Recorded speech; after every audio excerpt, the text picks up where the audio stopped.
A guerra pode começar no Oriente Médio, mas impacta diretamente os investimentos. O mercado não reage apenas ao conflito. O preço do risco muda, no petróleo, no dólar, na curva de juros e nas decisões de quem investe. Bem-vindos a mais um episódio do podcast Café, Mercado e Negócios.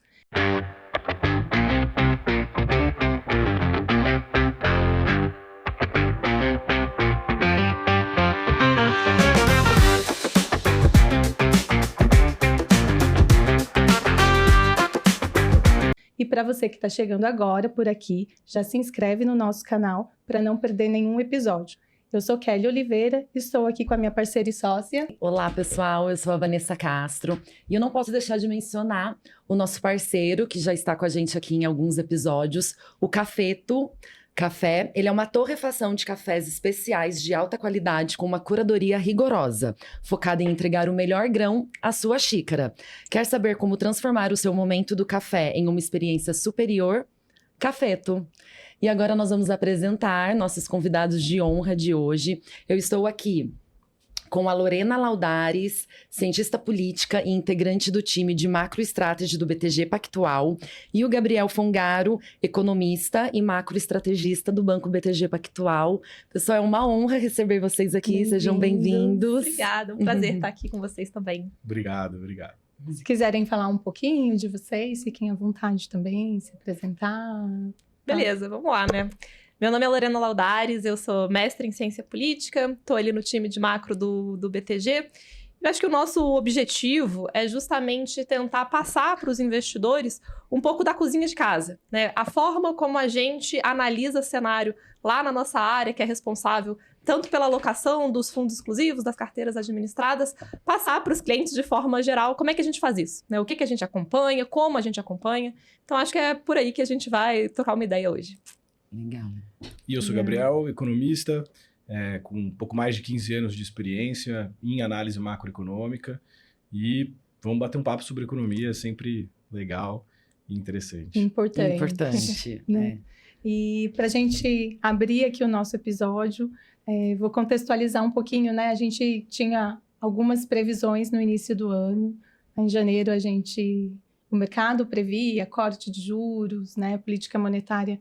A gente, inclusive, torcendo para que isso acontecesse, né? E com as tensões aí geopolíticas, né? Em relação à guerra, Irã, Estados Unidos, Israel, petróleo subindo, descendo, né? Cada dia um clique a gente fala. E mais uma variável que a gente tem também no cenário doméstico são as eleições. Então, tudo isso impacta, né, essa leitura, né, impacta o mercado, impacta aqui nas decisões, e a gente quer trazer isso para o dia a dia, né, para os investidores. E então, para a gente começar olhando para todo esse cenário, tudo isso que a gente tem vivido, a gente quer saber aqui de vocês quais já foram os primeiros impactos, né? A gente passou esse primeiro trimestre, né, com essa mudança de leitura e cenário, então quais já foram os impactos, quais ainda podem surgir, né? O que mudou no mercado por conta de tudo isso que a gente está vivendo e o que o investidor precisa saber. Perfeito, vamos lá. Eu acho que o impacto mais duradouro que existe pro cenário, pelo menos para 2026, tá, até o final do ano, é alguma reprecificação dos ciclos de política monetária, né? Então, o Fed estava se preparando para cortar juros, o Banco Central Europeu estava sinalizando que ia ficar com a taxa estável. Hoje, provável que o Fed não corte juros, o Banco Central Europeu pode até subir juros, né? E o porquê disso, né? Acho que é importante a gente entender primeiro o tamanho do impacto na oferta de petróleo que essa guerra, né, no Oriente Médio traz. Então, lá no Estreito de Hormuz, passam por dia cerca de 20% de toda a produção de petróleo global. Então, é um choque muito forte, mesmo com a liberação de reservas estratégicas, com a utilização de gasodutos que estavam um pouco ociosos ali na Arábia Saudita, esse impacto vai cair para 15%, 14% de toda a oferta de petróleo global. É muito grande. Quando a gente compara, por exemplo, com os choques do petróleo da década de 70, a gente estava falando de 7%, 8% da oferta de petróleo. Então, de fato, é uma disrupção muito importante que tem um efeito sobre os preços de petróleo que, mesmo com a resolução da guerra ou com a abertura do Estreito de Hormuz, é provável que os preços não voltem para os patamares anteriores, né? Os países estão hoje gastando as suas reservas estratégicas, então eles vão precisar recompor essas reservas por algum tempo e provavelmente até para um nível superior ao que eles tinham antes, né? Porque a percepção de risco geopolítico em torno do petróleo aumenta, né? Então vai existir um período, pelo menos, que o preço do petróleo fica acima.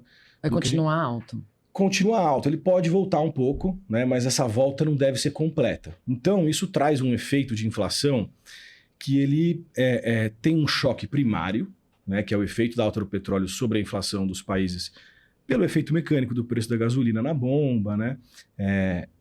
Esse impacto, em tese, os bancos centrais eles poderiam não responder com uma mudança de trajetória de juros. Mas, quando a gente tem um choque tão grande como esse, e aí falando mais de Estados Unidos e Brasil, num contexto onde a inflação já está acima da meta, a gente tem uma política fiscal estimulativa, a chance desse choque trazer algum efeito secundário, ou seja, essa alta da gasolina se espalhar para outros preços da economia, é maior.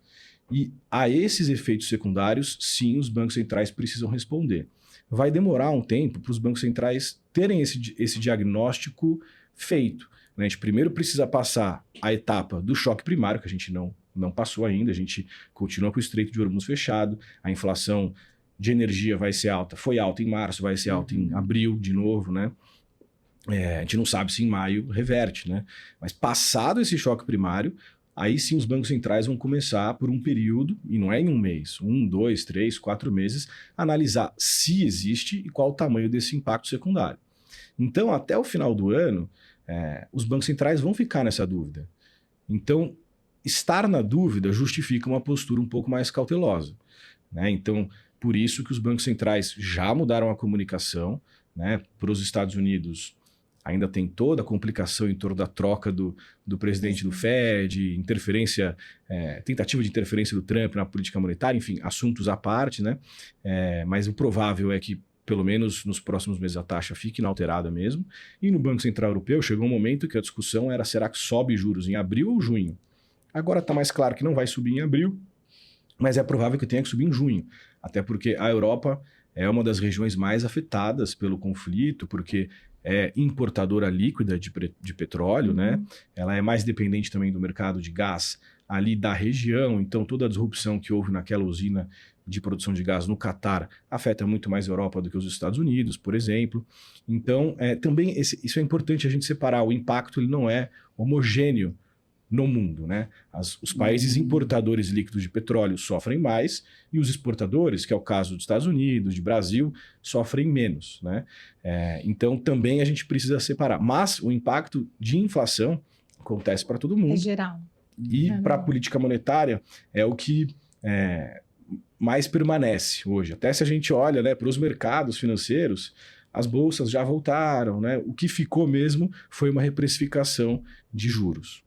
Sim, e isso já até reflete no boletim Focus, né? Nas últimas semanas. A gente está vendo aí, né?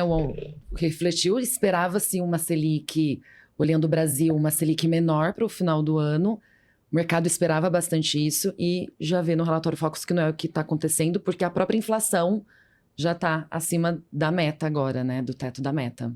E eu acho que o que é importante, né? É a gente entender que esse orçamento de cortes de juros para esse ano diminuiu, né? Se no início do ano a projeção do banco, pelo menos para a Selic, era de 12%, agora a gente já está com 13%. Ou seja, são 100 bips de diferença em relação ao que a gente imaginava que aconteceria, né, em janeiro desse ano.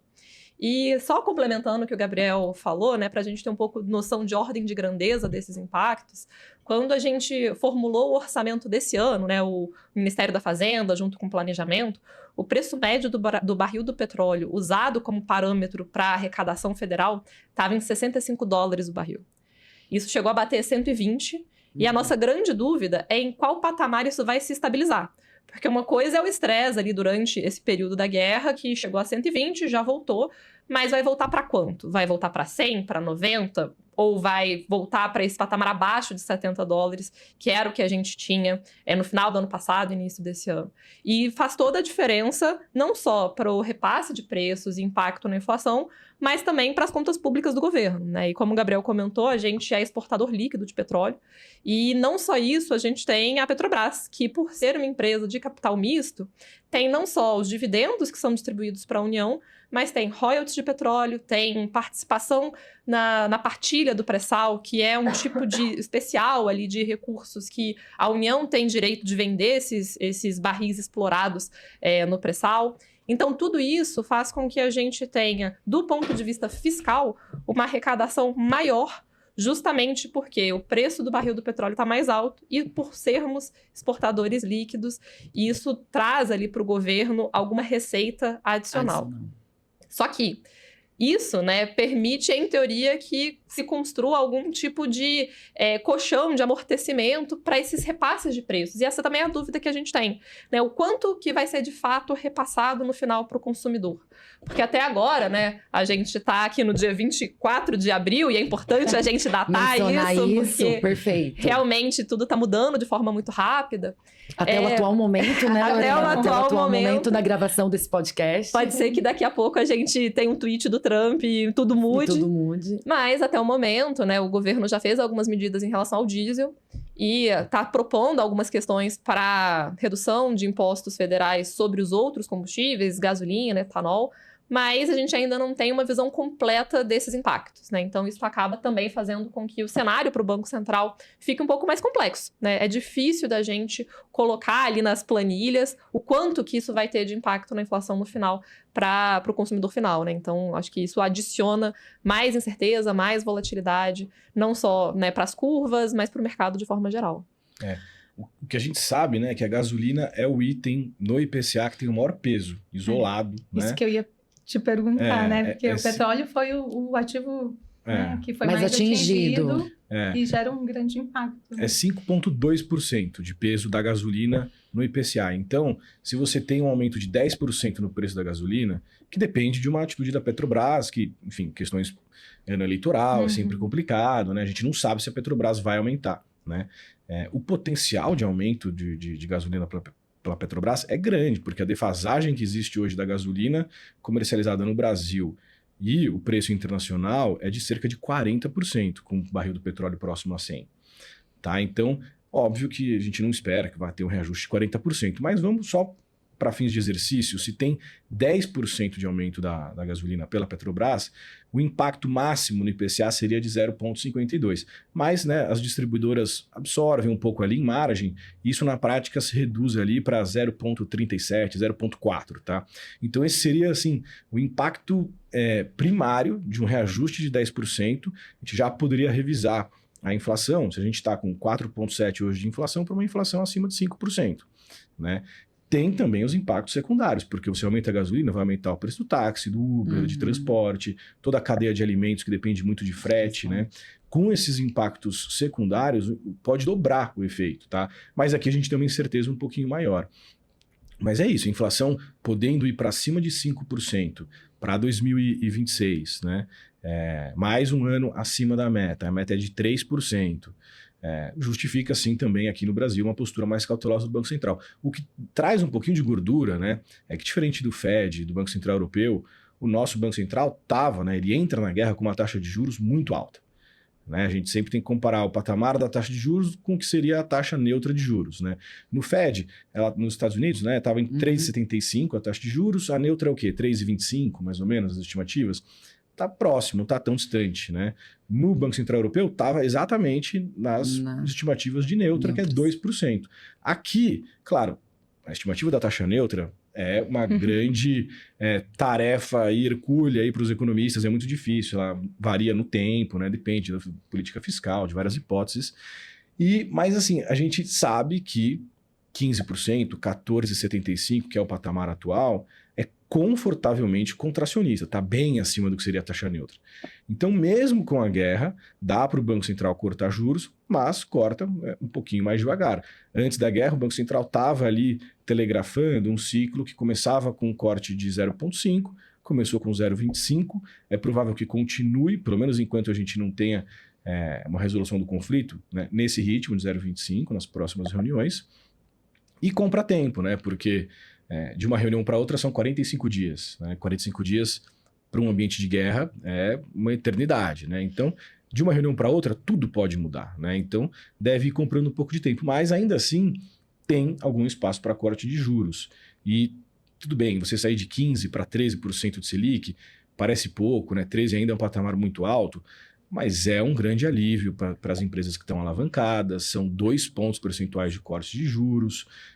Então, não deixa de ser uma notícia boa para o setor real, né, esse ciclo de corte de juros, que não é insignificante. Né? Ele tem, sim, um poder para tirar um pouco de restrição sobre a economia. Não, perfeito.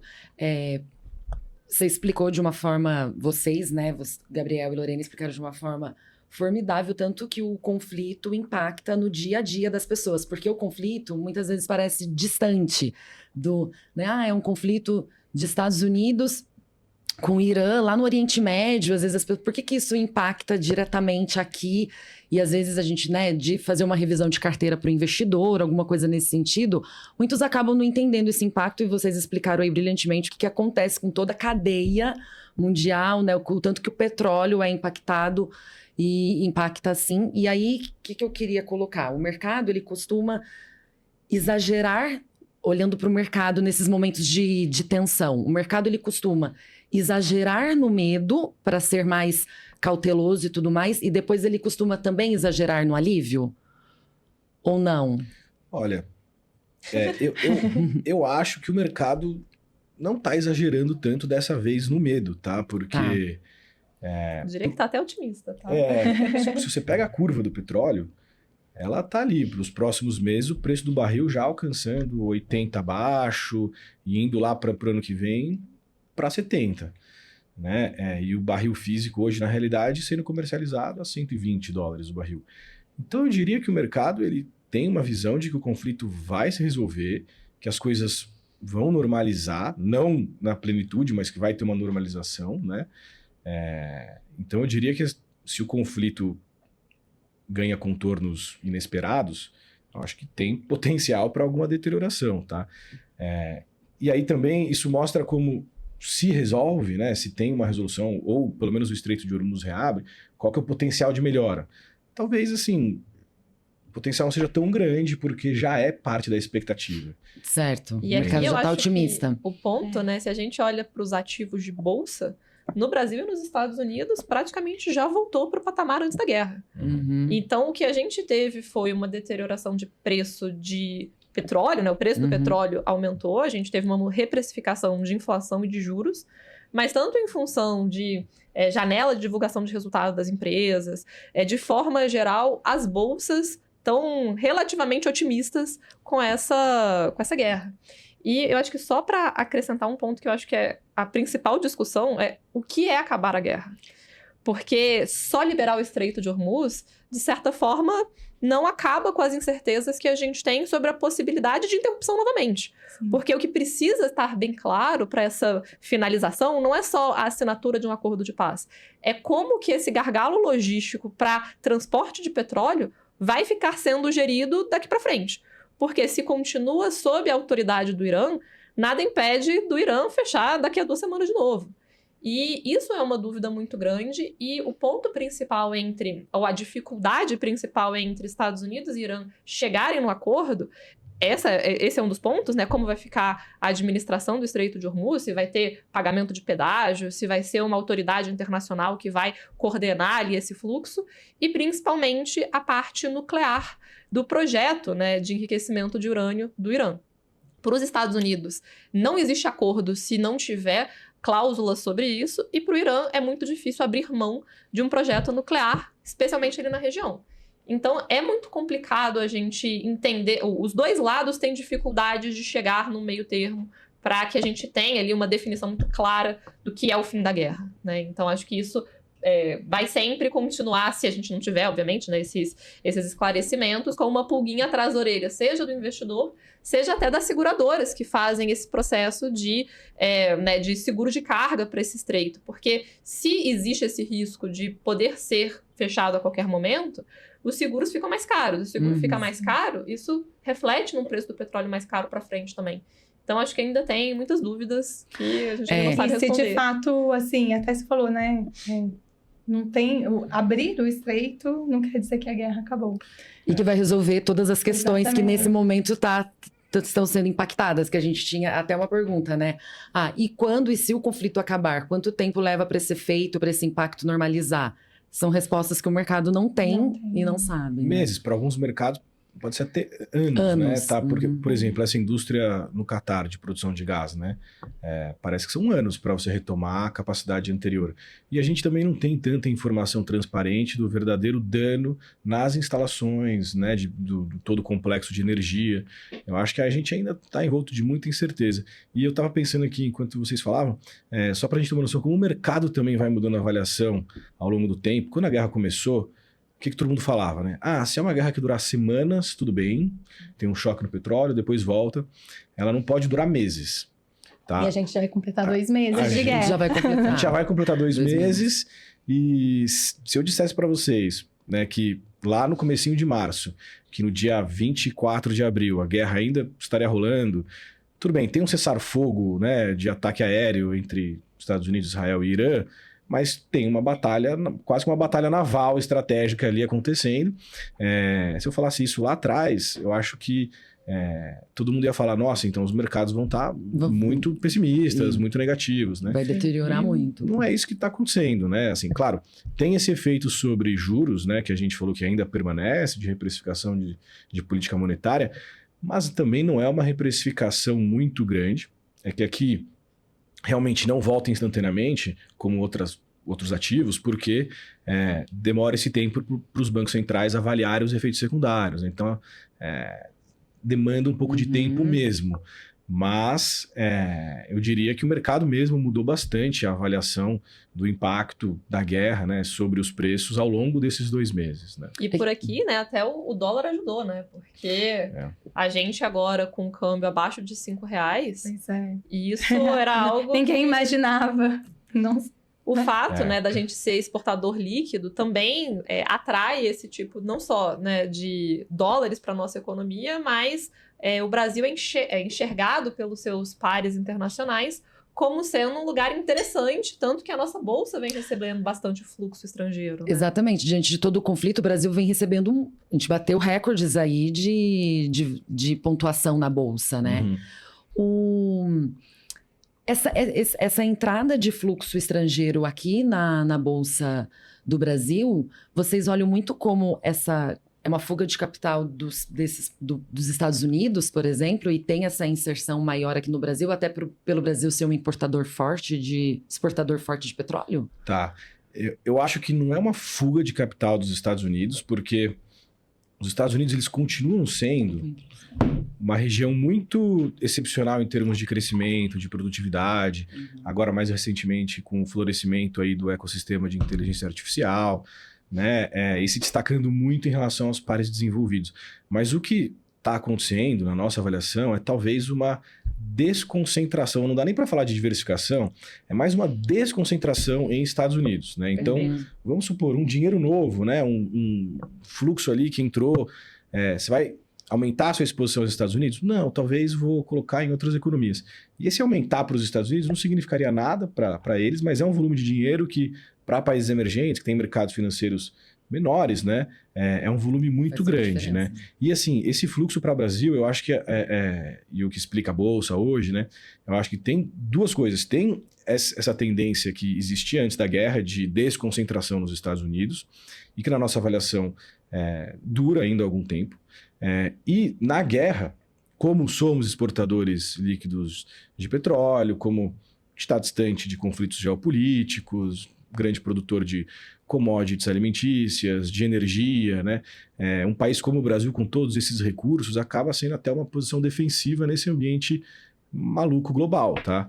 Então, a guerra não atrapalha o Brasil relativamente, e o contexto antes da guerra favorecia bastante o Brasil. Tem um ponto, Lorena, só que eu queria comentar, que é do câmbio, rapidinho, que como o real teve um bom comportamento por essas características do Brasil e porque o petróleo subiu bastante, uma pergunta que a gente se faz, né, tá bom, e se o conflito se resolver e o petróleo voltar para 80, o que acontece com o real? Será que ele deprecia? Né, isso é uma pergunta também difícil de responder, né, mas que seria tudo mais constante, seria uma força para a depreciação do real quando o petróleo voltar.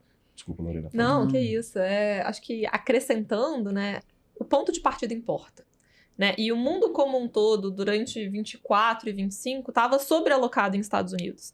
E os Estados Unidos foram os perpetradores, né, dessas incertezas, que já começaram no tarifaço, o questionamento da autonomia e autoridade na Groenlândia, Venezuela, vários desses eventos geopolíticos que foram iniciados pelos Estados Unidos levaram a um processo que já vinha acontecendo, como o Gabriel comentou, de aumento dessa desconcentração nos Estados Unidos.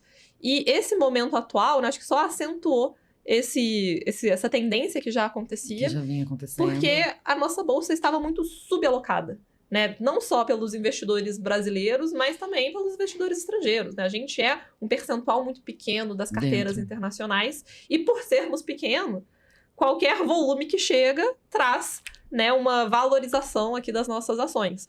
Porque se a gente não tem, né, um vendedor marginal, porque ninguém estava alocado, esse volume se traduz em valorização de bolsa. Então, foi um pouco isso que aconteceu, pelo menos, nesses primeiros meses de 2026.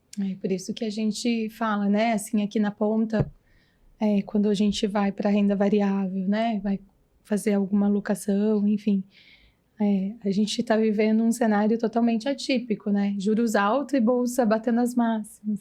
E aí, muito por conta desse fluxo e de tudo isso que você colocou aqui pra gente agora. E é um pouco que a gente sempre fala, né, de diversificação das carteiras, que é muito importante você estar alocado.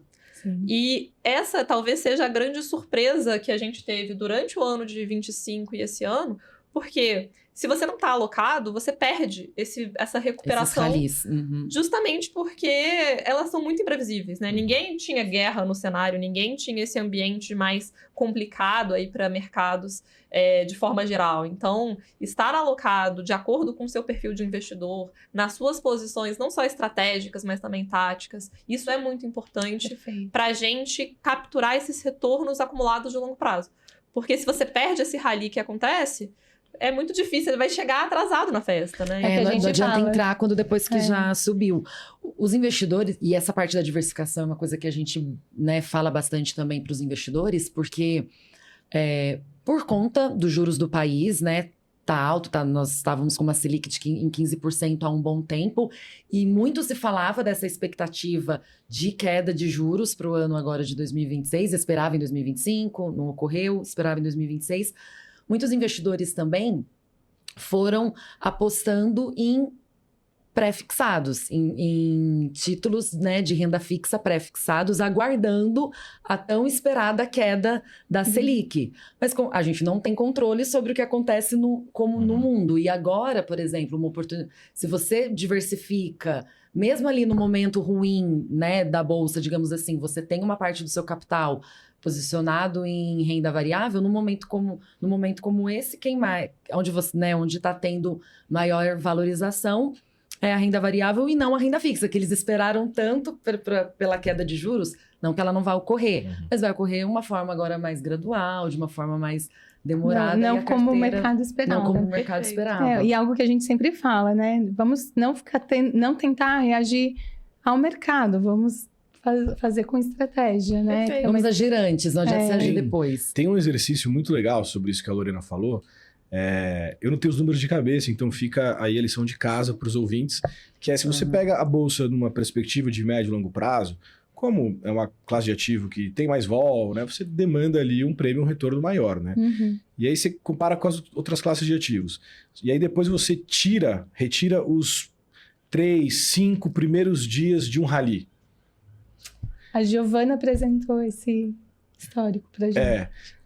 a classe perde sentido, tá? Então, essa é a necessidade de você estar sempre alocado e brincar ali mais com o nível de alocação, né? Assim, para nós faz mais sentido isso do que querer acertar o time, correto. agora eu vou zerar a bolsa, depois eu vou entrar com tudo em bolsa, né?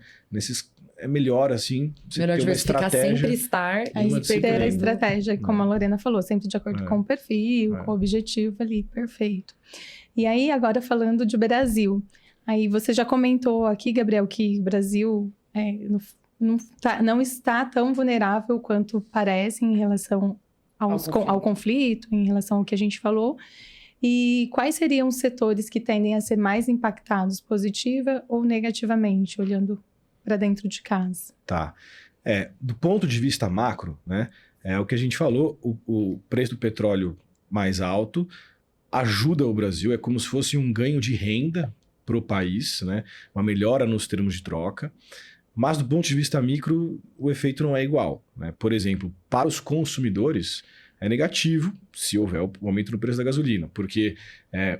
Mas, assim, de certa forma já aconteceu, tá? Até um aumento de gasolina, porque os postos, a gente já viu isso no IPCA, que os postos fizeram algum aumento ali de preço, mesmo antes do reajuste da Petrobras, né? A gente já sente né? E aumento no preço da gasolina é como se fosse um aumento de imposto para o consumidor, tá? Porque boa parte dessa demanda é inelástica.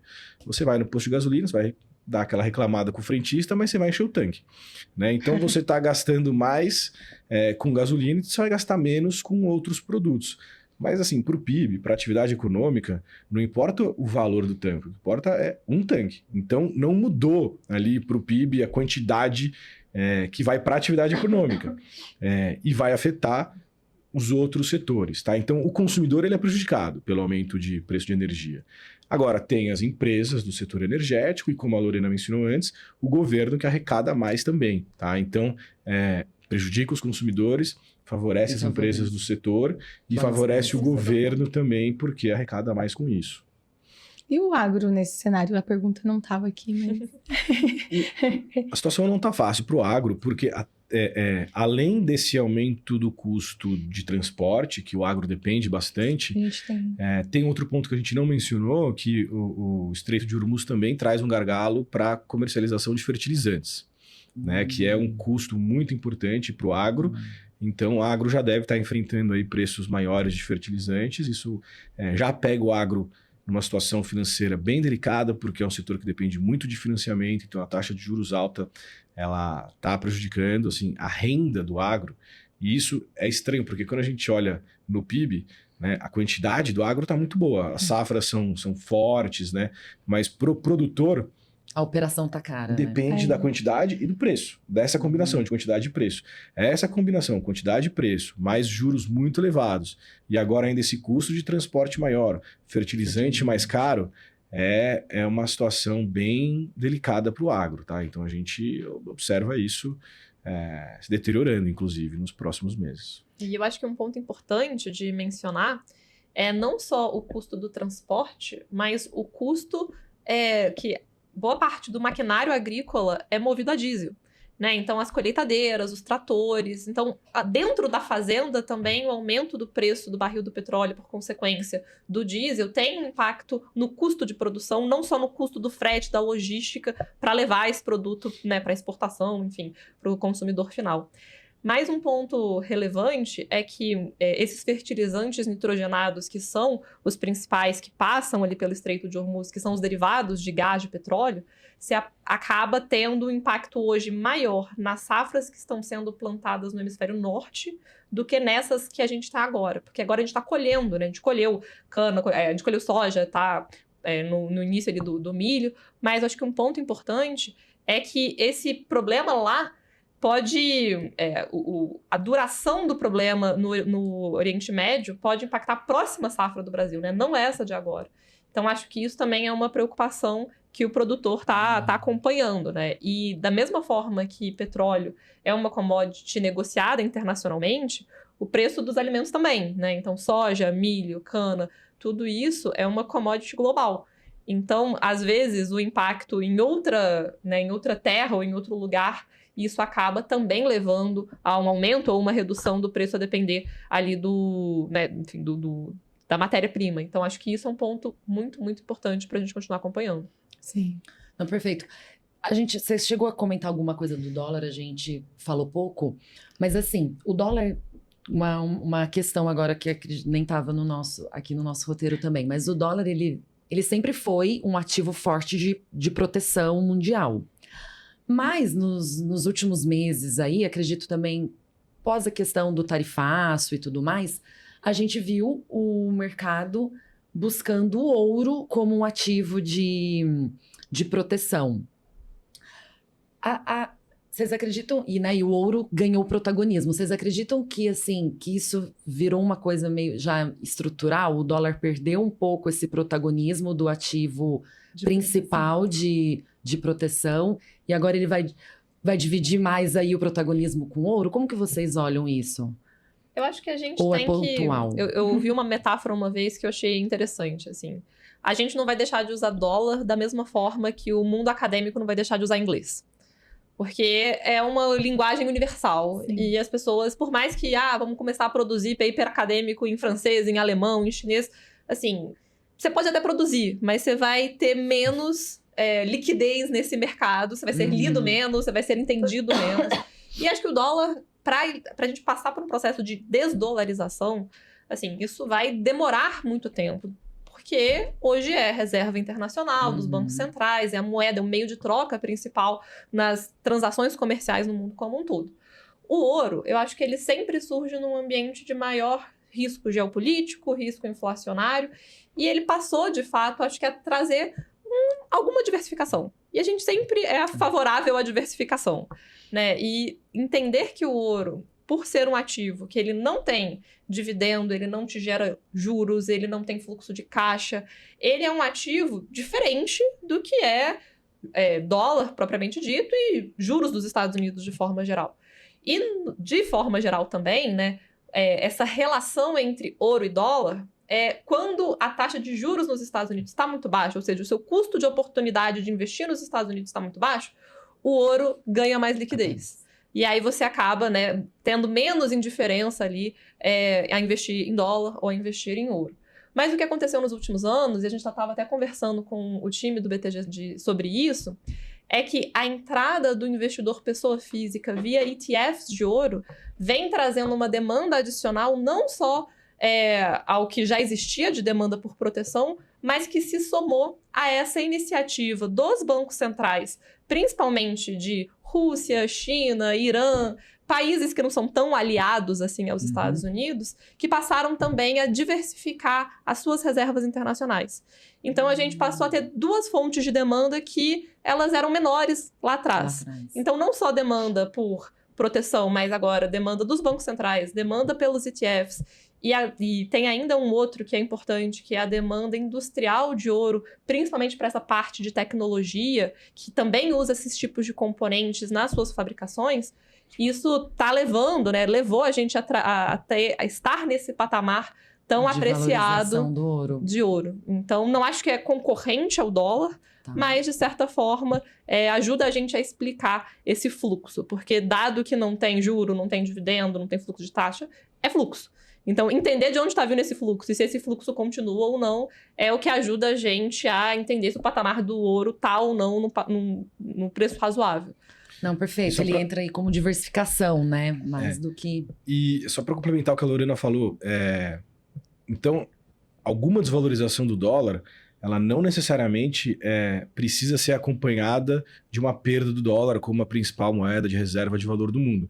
Ela vai continuar sendo a principal moeda de reserva de valor, e esse é o nosso cenário, assim como os papers vão continuar sendo escritos em inglês.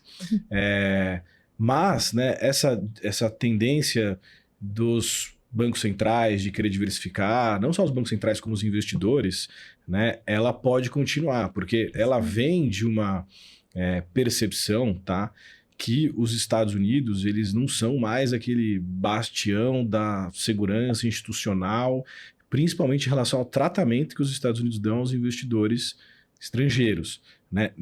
Só para a gente ter uma magnitude do que está acontecendo, na primeira versão, né, do One Big Beautiful Bill do Trump, do orçamento dos Estados Unidos, depois não foi aprovado, tá? Foi retirado do orçamento. Mas tinha ali previsão, né, a possibilidade do Tesouro americano taxar o retorno de investidores estrangeiros em títulos americanos, né, dos investidores que estão em países que são considerados inimigos dos Estados Unidos, né? Então, você adiciona uma incerteza, né, para o investidor estrangeiro de que meu dinheiro que está lá, se o meu país brigar com os Estados Unidos, ele pode ser taxado. Né? Os Estados Unidos congelaram, né, ativos de russos. Então, o próprio acesso ao mercado de capitais americano, ele pode ser uma arma, um instrumento geopolítico nos próximos conflitos, né? Então, talvez essa tendência de diversificação que a Lorena comentou, dos bancos centrais comprando um pouco de ouro, né? Ela possa ter mais pernas, né? E também não ficar sujeito a isso, de alguma diversificação. E acho que um outro ponto importante, né? Como a Lorena também tinha falado, que o ponto de partida importa, né? Quando a bolsa estava barata, né? O dólar estava nos patamares mais altos antes da gente... né, até meados ali de 2025, né? Então, alguma desvalorização do dólar, você pode pensar, o dólar desvalorizou, né, 10%.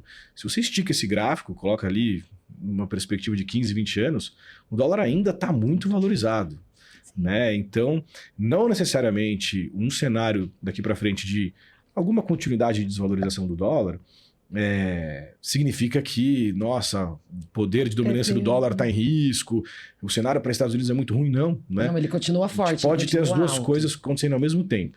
Sim, perfeito. Perfeito. E agora trazendo um pouquinho sobre um tema que a gente gosta bastante, eleições. Eu adoro também, porque eu tenho emprego. E esse ano aí a gente tá no momento, né, próximo aí das eleições do Brasil. E uma dúvida que a gente tem bastante na ponta, Lorena e Gabriel, como que o mercado costuma reagir em ano eleitoral, né? Quais fatores econômicos são mais afetados? Como que o mercado observa o ano eleitoral? Boa. Cada ano eleitoral é um ano, né? Eu acho que a gente tem que tentar entender, de novo, onde é que a gente está, o que existe de propostas na mesa e para onde pode ir, quais são as diferenças a depender do cenário de ganha A ou ganha B. E o que acontece hoje, né? O que a gente vê é um ambiente em que, pelo menos nas pesquisas que saíram até agora, a gente tem um ambiente de empate técnico entre Lula e Flávio. E, de forma geral, né, a gente ainda não teve apresentação de propostas de nenhum dos dois lados. Porém, quando a gente olha para os desafios que a gente vai ter em 2027, e se a gente não sabe quem vai ser o presidente, a gente tem uma única certeza, que o presidente do Banco Central vai continuar sendo Gabriel Galípolo, né, porque a gente teve ali a autonomia do Banco Central e essa desvinculação dos mandatos dos dirigentes do Banco Central com o ciclo político eleitoral. A gente tem um desafio muito importante, porque o juro continua alto, a gente tem um problema real de fiscal acontecendo, que vai precisar ser endereçado. Seja A, seja B, seja esquerda, seja direita, seja de cima, de centro, de baixo, não importa quem ganha a eleição, a gente vai precisar enxergar propostas para alteração dessa dinâmica de crescimento das despesas, que hoje, de forma geral, é o que vem comprimindo o nosso orçamento e dificultando, né, a gente ter juros estruturalmente mais baixos. E o ponto disso é que não importa muito se é A ou B. Eu acho que o que importa é quais vão ser os projetos, as políticas, as propostas das equipes econômicas para lidar com esse problema. Então, o mercado, acho que ele age de forma bastante pragmática até quando olha para eleições, porque se A fizer o que a gente quer, tudo bem. Se B fizer o que a gente quer, tudo bem também. Então, acho que é um pouco mais nesse sentido, né? A gente ainda não teve apresentação desses projetos, dessas campanhas. É um cenário binário, binário não, acho que é um cenário competitivo para os dois lados, né? Então, não dá para a gente colocar que tá muito claro ali quem vai ganhar, acho que não tá. Tem muita coisa para passar, para muita água para passar debaixo dessa ponte. E tem até um dado interessante que a gente estava fazendo. Todos os incumbentes no ano eleitoral, 6 meses antes do pleito, ou seja, a partir de abril, começam um processo de melhora das suas avaliações de ótimo e bom. Todos. Lula, FHC 1, Lula 1, Dilma 1, Bolsonaro, e agora a gente está no Lula 3, que é o incumbente buscando reeleição. E aí entender essa dinâmica vai ajudar a gente a saber se ele vai chegar mais ou menos competitivo em outubro. né? Porque se ele melhora, a gente vê que isso não é o suficiente, mas é o necessário para ser de fato competitivo, porque o Bolsonaro, por exemplo, em 22 melhorou, mas não foi o suficiente para ele ganhar, né? Então acho que isso é importante. E o outro ponto, né, é quando a gente olha para essas expectativas do mercado em relação à trajetória fiscal, à inflação, a juros, isso, de certa forma, ainda está muito... acho que a eleição ainda não entrou muito no preço. Né? A gente fala que, às vezes, o mercado é um pouco monotema, né? Monotemático. A gente estava focado em guerra, preço do barril do petróleo, trajetória de juros. Aí, depois que isso acabar, talvez vão começar a olhar para cadê as propostas fiscais, o que a gente tem de expectativa para 2027, né? Então, acho que a gente ainda está... a eleição ainda não entrou, de fato, no preço dos ativos, assim. E, de novo, cada ano é um ano. Então, cada eleição, a gente brinca que tem uma surpresa diferente, né? Tem ano que cai avião, tem ano que tem facada, tem ano que um candidato que estava preso é liberado e pode concorrer. Então, de fato, é um ambiente em que muita coisa vai acontecer. E só, acho que um outro ponto importante, né? Quando a gente olha para como que o mercado, né, acompanha eleições, talvez a gente devesse olhar como que as composições de Congresso podem ajudar ou prejudicar as pautas que o mercado gostaria que fossem apresentadas. E desse ponto de vista, a gente tem talvez uma também certeza, né, que o Congresso, em 2027, vai ser mais à direita e mais conservador do que o que a gente tem hoje. E por que a gente pode afirmar isso? Porque como vão ser renovados 2 senadores, principalmente quando a gente olha para Senado, se a gente olha para o 1/3 que fica, os 27 senadores que ficam, a gente tem 14 que são de direita, 9 de centro e 4 de esquerda. Então, a composição já parte mais de centro-direita do que de esquerda. O que, de certa forma, se a gente tiver uma continuação do governo Lula, ele vai ter dificuldade de implementação de medidas que tenham ali menos responsabilidade fiscal. E, por outro lado, se a gente tiver propostas que tenham a ver com fiscal e que sejam construtivas, talvez o Congresso tenha uma base mais sólida para uma governabilidade para fazer essas medidas passarem. Então, acho que esse é um ponto importante. Assim, o mercado não olha muito para o Congresso, mas se olhar para o Congresso, a gente consegue, talvez, ter ali uma perspectiva um pouco mais construtiva de que, a partir de 27, a gente possa ver essas medidas sendo andando. Só que elas precisam ser apresentadas. Então, acho que a dificuldade hoje política do fiscal, ela é muito mais de vontade de executivo de apresentar e bancar o custo político disso, do que de governabilidade para fazer isso ser aprovado ou não. Então, acho que é um pouco essa visão que a gente tem. Isso que a Lorena falou agora, eu acho muito importante, né? A gente percebe nitidamente uma diferença quando você tem o executivo e o presidente apoiando publicamente, indo ao Congresso, apoiando uma medida de ajuste fiscal. É muito diferente do que ele mandar o ministro da Fazenda dar o recado ruim para a população e tentar jogar o ônus mais para o Congresso, sabe? Então, seria muito importante, seja quem for o presidente a partir de 27, ter essa figura, né, como chefe do executivo, apoiando, né, as medidas que vão ser apresentadas para aprovar no Congresso. E eu queria colocar também 2 pontos interessantes sobre essa eleição, né? Primeiro, um pouco a ver com o que a Lorena falou também, de o mercado ser monotemático, né? De certa forma surpreendente. A gente já está quase em maio e a eleição, assim, está um pouco embaixo do radar ainda. Sim. Talvez porque também, como a Lorena falou, os candidatos não apresentaram ainda muita da sua plataforma, né, de governo. Mas surpreende, porque eu lembro muito bem, quando a gente estava lá em outubro, novembro, ou mesmo no Flávio Day, lá no dia 5 de dezembro, né? A gente falava, não, a gente está muito longe da eleição, vamos esperar. E aí se tenta colocar datas, né? Não, ali depois do dia 4 de abril, que é a desincompatibilização. Aí sim a eleição vai estar no radar. E assim, ainda parece que não está. Então acho que essa já é talvez uma surpresa dessa eleição, né? E acho que a segunda é que quando a gente olha a tendência de popularidade e tenta fazer alguma relação com o que está acontecendo na economia, né? O que a gente tem hoje no Brasil é uma inflação de alimentos que ela é 0, vindo de negativa, tá? Nos últimos meses, e um desemprego nas mínimas históricas. Né? Então, talvez essas sejam as 2 variáveis econômicas mais importantes para a popularidade do presidente. E não está ajudando.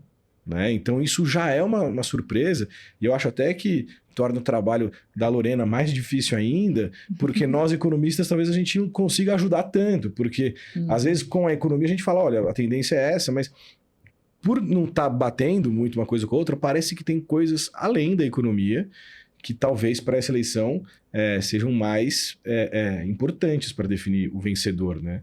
E assim, essas coisas além da economia, a gente vai entrar num debate que é difícil você comprovar que é esse fator ou aquele que está fazendo mais peso, né?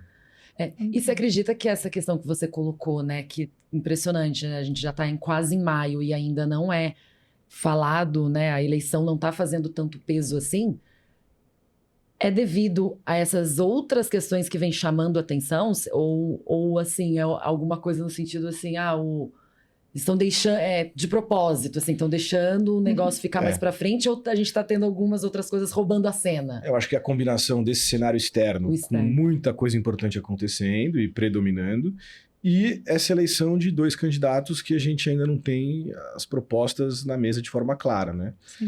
A gente estava lembrando, o Jair Bolsonaro... O mercado não definiu muito para que lado que ele vai querer ir. O Jair Bolsonaro, em novembro de 17, se eu não me engano, ele já tinha apontado Paulo Guedes como posto Ipiranga dele. Então, isso já reduziu um pouco da incerteza, né? O Flávio ainda não falou quem que vai ser o ministro, a gente não sabe se vai ser um ministro bom, isso vai ser um ministro que vai ter autonomia também, né, para tocar a agenda. Então a gente também tem bastante, a gente tem certeza do que seria o Lula 4, a gente tem certeza do que seria um Flávio, né? E até no Lula, né, o próprio Haddad comentou que se tiver um Lula 4 e se eventualmente ele não ganhar a disputa do governo do estado de São Paulo, que ele não quer mais ser ministro da Fazenda.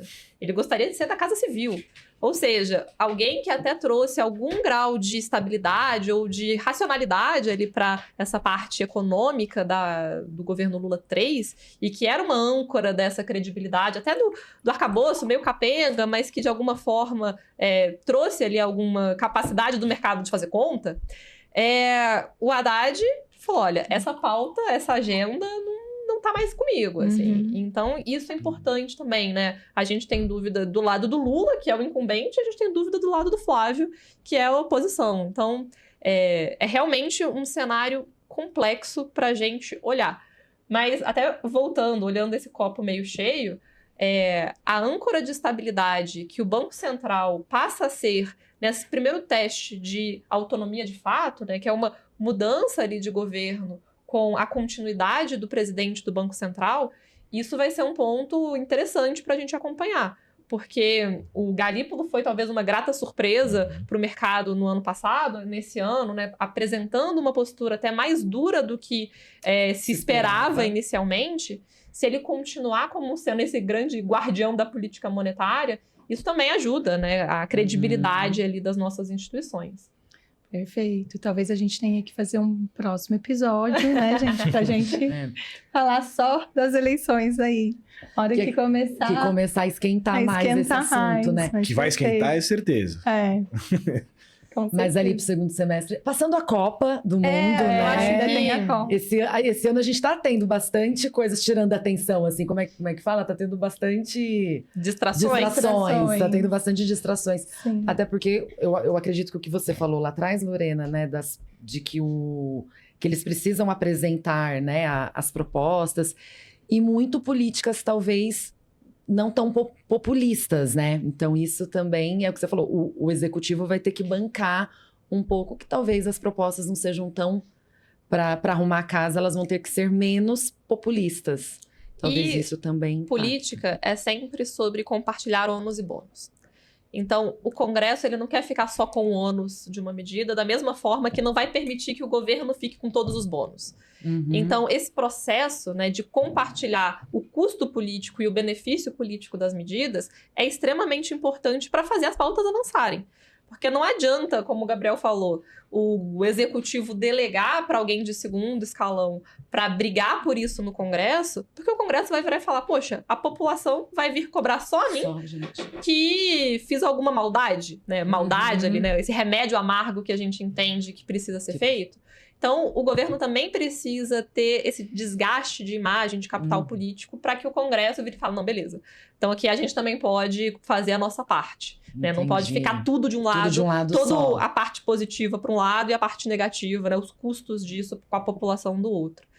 E, além disso, né, quando a gente olha para o que precisa ser feito, né, como você comentou, são medidas que não são populares, mas a gente precisa endereçar, né, de alguma forma. E talvez até estar falando sobre isso nos podcasts, conscientizando as pessoas de que, olha, assim, algum momento tem que ser feito, precisa algum momento feito. Não, tem que ser feito já. E precisa começar. Foi assim que a gente amadurece temas que são polêmicos, né? A própria reforma da Previdência, reforma tributária, elas não saem do dia para noite, né? Elas saem por muitos e muitos anos, as pessoas explicando para a população que, olha, precisa ser feito.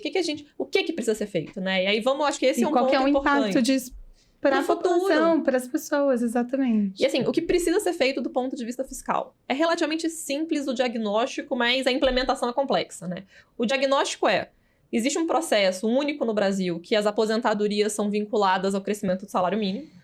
O salário mínimo passou a ter ganhos reais nesse Lula 3 novamente, e isso leva a uma inconsistência, uma incapacidade do orçamento público de financiar as aposentadorias dos velhinhos. Então, assim, e só existe ganho real para aposentadoria no Brasil. No resto do mundo como um todo, todas as políticas previdenciárias, elas são corrigidas pela inflação, apenas. Porque ganho real é um ganho de produtividade que deve ser uma política de trabalho, não uma política previdenciária. Então, acho que esse é um ponto importante. Só que, como a gente comentou, assim, você fazer uma campanha de que eu vou tirar dinheiro de velhinho, ninguém vai ser eleito. Você não vai ser eleito por isso. Nem um deputado, nem um senador, nem um presidente, nem um governador, ninguém vai colocar isso como sendo uma pauta relevante da sua campanha. Mas precisa estar na mesa. É uma educação da população mesmo, né? Tá vendo? E a aí importância também, disso. De comunicação, de né? falar. Economista geralmente não sabe comunicar bem, né? Porque, porque os problemas reais, eles são difíceis e exigem soluções difíceis e que, às vezes, dão resultado só no médio prazo. Né? Assim, como você vai explicar para a população que talvez o maior programa social já feito no Brasil foi o Plano Real, que trouxe a inflação para baixo, e a gente sabe que a inflação prejudica os mais pobres, porque os mais ricos conseguem comprar uma NTNB e se proteger da inflação, né? É difícil de explicar essas coisas. A gente não tem economia no ensino médio, no ensino fundamental, né? Então, não tem educação financeira nas escolas para as pessoas entenderem esse conceito. Né? Para você entender o que cada um pode fazer. Então, é uma luta muito injusta, assim, do economista que propõe a simples expansão de um auxílio para a população e de um economista que acha que isso vai gerar inflação e, no fim, vai prejudicar a própria população que necessita, né? Então, é uma luta injusta. Então, a gente precisa de todo tipo de ajuda para comunicar. Por isso nós estamos aqui. O que é uma política pública que, de fato, no médio prazo, beneficia o país. Sim. Né? E é muito importante, né? Em relação ao que a Lorena falou, né? Como que eu vou explicar que vai tirar o dinheiro ali do aposentado. E aí entra muito a educação financeira. E por que a gente hoje já até trabalha? Olha, gente, o INSS não é o suficiente. Tem até alguns professores que ensinam educação financeira e falam, isso não será suficiente ao INSS. Né? Então, entra a nossa parte como educador financeiro também, né? Para explicar tudo isso, né? Olha, não dependa do INSS e vamos já montar aqui a sua aposentadoria. Perfeito. Né? Então, acho que casa, né? Tudo se encaixa, na verdade. É isso que o Gabriel falou também, né? A educação como um todo, né? Falta educação financeira, educação política, informação. Informação tem que chegar para a população, precisa entender. E aquilo, você vai falar para ele que não, mas o reflexo não vai ser agora no seu bolso, é futuro, é a médio e longo prazo. O brasileiro não tende a ter a visão de médio e longo prazo, é curtíssimo prazo, é uma tendência, né, da nossa sociedade. E o benefício assistencial, tudo né? rápido. Que no Brasil, assim, com o exemplo do Bolsa Família, o Bolsa Família pré-pandemia, né, que era um excelente programa, né, tinha um custo-benefício muito bom, né, ele, assim, virou exemplo no mundo todo, né, porque ele era muito focalizado, né, assim, o benefício ele tem que ser focalizado. E o problema da focalização hoje é que a classe política e boa parte dos brasileiros não tem noção do quanto pobre o Brasil é, em termos de renda, tá? Então, a medida de isenção do imposto de renda agora para quem ganha até 5 mil é um exemplo disso. Assim. A gente viu vários políticos falando que, né, precisa ajudar quem mais necessita, mas quem ganha 5 mil reais no Brasil está longe de estar na classe social onde o benefício social deveria focar, entende? Então, a gente começou a dar assistência para uma classe média do Brasil. É correto isso? Né? Assim, acho que tem até essa pergunta que é puro autoconhecimento do que é Brasil. Pois é, não. Esse tema é um tema para um episódio só para falar disso, né? Que nem você falou, a gente precisa colocar a educação, trazer essas informações para ter mesa. Muita consciência que para problemas complexos não tem resposta simples. E quem quer te dar uma resposta simples para um problema complexo tá te enganando. Tá te enganando, perfeito. Então, assim, é uma picareta. Então, tenham essa consciência de que problemas complexos precisam ser discutidos de forma profunda e complexa. Sim. Não tem uma única resposta, né? E no ambiente político, não só não tem uma resposta, mas precisa de uma resposta construída num consenso do que é o politicamente viável. Porque eu posso desenhar um monte de soluções e políticas públicas na planilha que você vai chegar para negociar com 81 senadores e 513 deputados, e se isso não tiver claro para a população, para os deputados, para os senadores, não avança, e se não avançar, é inócuo. Né? Então, acho que também ter consciência de que cada vez mais a gente vai precisar estar discutindo questões sensíveis e complexas. E estar preparado para isso e de coração aberto para tentar entender. E não já, né, estar na defensiva com um monte de armas, falando, não, nesse tipo de assunto a gente não entra. Né? Acho que é importante a gente quebrar esses tabus. Perfeito. A gente já... Vamos para essa pergunta final aqui? Para o final aqui, seguindo para o final. Mas para vocês deixarem agora uma mensagem para quem está assistindo a gente. Então, para quem já é investidor, para quem está começando a investir, o que deve priorizar? Bom, mensagem sobre economia, né? O diagnóstico está feito, o que precisa fazer para o Brasil corrigir os problemas fiscais. Acho que essa é uma vantagem que a gente tem em relação a alguns países, né? Fiscal é debate no Brasil, sim, não é nos Estados Unidos, por exemplo.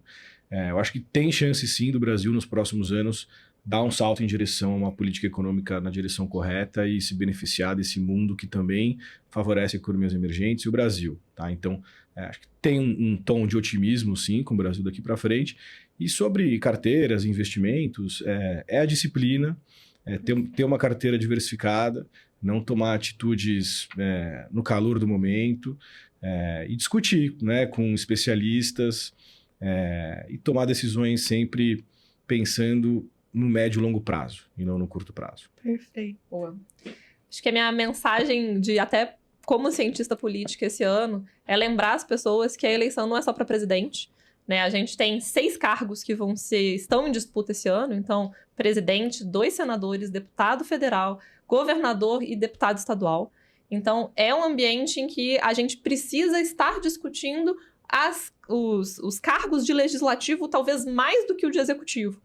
Justamente porque a proposição de políticas públicas, ela passa na construção do legislativo. Então, pensar aí, porque boa parte das pessoas, se a gente perguntar em quem votou para deputado federal, senador, deputado estadual nas últimas eleições, nem lembra. E se você não lembra, você não consegue cobrar. E se você não consegue cobrar, os caras podem fazer o que quiserem. Né? Então, acho que ter essa consciência política que, de fato, esse ano, com 2 vagas de Senado abertas por Estado, isso é muito importante. E, como o Gabriel falou, né, diversificação, uma carteira que seja adequada para o seu perfil de investidor, talvez seja o ponto central. Porque muitas vezes a gente quer copiar a carteira do amigo, escutou um bizu de alguém. Assim, se isso não é o seu perfil, você vai dormir mal com isso. Você não vai conseguir segurar nesses momentos de mais instabilidade, sim, de mais incerteza, talvez uma posição que no médio e longo prazo super faça sentido. Então, tá adequado com o seu perfil do investidor, com o seu momento de vida, e entender, né, que esse olhar individual é importante, sim, é talvez a nossa grande mensagem aqui para os nossos investidores. Perfeito. Perfeito, gente, que aula. Eu fiquei assim. Não é? Dá vontade de ficar foi aqui. incrível mesmo, a vontade de ficar aqui horas conversando com vocês, perguntando um monte de dúvidas pessoais também, né? Das dúvidas que os clientes trazem pra gente, né? Muito obrigada Muito mesmo. rico, gente. Foi uma fantástico. aula, foi Obrigada. fantástico. Obrigada, Lorena. Obrigada, Gabriel. Obrigado, foi muito legal. Foi uma honra estar aqui com vocês. O cenário muda, os governos mudam, os conflitos passam. Mas disciplina, estratégia e visão de longo prazo continuam sendo os pilares. Se você quer continuar aprendendo e entendendo o cenário e como ele impacta os investimentos, acompanhe a gente por aqui. Pessoal, obrigada por nos acompanhar aqui e até o próximo episódio.